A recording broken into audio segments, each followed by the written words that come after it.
കേരള ചരിത്ര സംഭവങ്ങൾ part 4 1755 to 1800. 1755 തിരുനാവായയിൽ അവസാനത്തെ മാമാങ്കം. 1758 മാർത്താണ്ഡവർമ്മ അന്തരിച്ചു. 1761 കൊച്ചിയിൽ ആദ്യമായി ഭൂനികുതി. 1772 സംക്ഷേപ വേദാർത്ഥം പ്രസിദ്ധപ്പെടുത്തി. 1779 ബ്രിട്ടീഷുകാർ മയ്യഴി അതായത് മാഹി കൈവശപ്പെടുത്തി.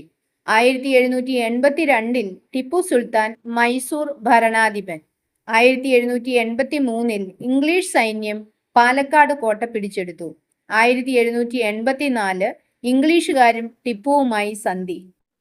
1788 ടിപ്പു ഫറോക്ക് പട്ടണം സ്ഥാപിച്ചു. കോഴിക്കോട് ആക്രമിച്ചു. 1790 ശക്തൻ തമ്പുരാൻ കൊച്ചി രാജാവ്. 1791 കൊടുങ്ങല്ലൂർ ഇംഗ്ലീഷ് ഈസ്റ്റ് ഇന്ത്യ കമ്പനിയുടെ കീഴിലായി. 1792 ടിപ്പുവും ഇംഗ്ലീഷുകാരുമായി ശ്രീരംഗം ഉടമ്പടി. 1792 കോഴിക്കോട്ട് ബ്രിട്ടീഷുകാർ കോടതി സ്ഥാപിച്ചു. മലബാർ കമ്മീഷണർ അടിമക്കച്ചവടം കുറ്റകരമാക്കി. 1793 ടു 97 ഒന്നാമത്തെ പഴശ്ശി വിപ്ലവം. 1795 പഴശ്ശി രാജാവ് ബ്രിട്ടീഷ് അധികാരത്തെ വെല്ലുവിളിച്ചു. English east India company Kochi കോട്ട കൈവശമാക്കി. 1809 കുണ്ടറ വിളംബരം. തിരുവിതാംകൂറിലും കൊച്ചിയിലും ബ്രിട്ടീഷുകാർക്കെതിരെ സമരം. മണ്ണടി ക്ഷേത്രത്തിൽ വേലുത്തമ്പി ആത്മഹത്യ ചെയ്തു. 1810 തിരുവിതാംകൂറിലെ ബാലരാമവർമ്മ മഹാരാജാവ് അന്തരിച്ചു. ഗൗരി ലക്ഷ്മി ബായി ഭരണം ഏറ്റെടുത്തു. 1812 കുറിച്യരുടെ ലഹള. റാണി ലക്ഷ്മി ബായി അടിമക്കച്ചവടം നിർത്തലാക്കി. 1817 റാണി ഗൗരി പാർവതി ബായി പ്രാഥമിക വിദ്യാഭ്യാസം നിർബന്ധിതമാക്കി. 1829 തിരുവിതാംകൂറിൽ സ്വാതി തിരുനാൾ രാജാവ് സ്ഥാനാരോഹണം ചെയ്തു.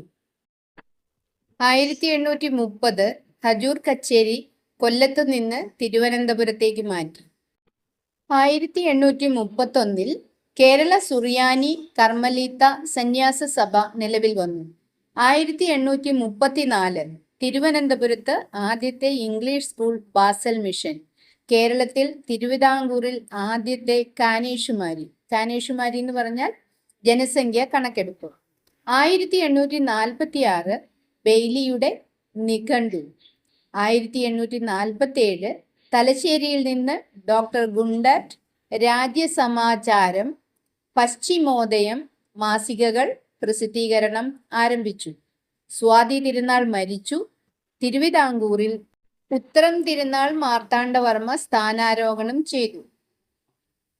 ബാക്കി ചരിത്ര സംഭവങ്ങൾ അടുത്ത പാർട്ടിൽ. ചാനൽ സബ്സ്ക്രൈബ് ചെയ്യുക, ലൈക്ക് ചെയ്യുക, ബെൽ ഐക്കൺ ക്ലിക്ക് ചെയ്യുക. ഓക്കെ.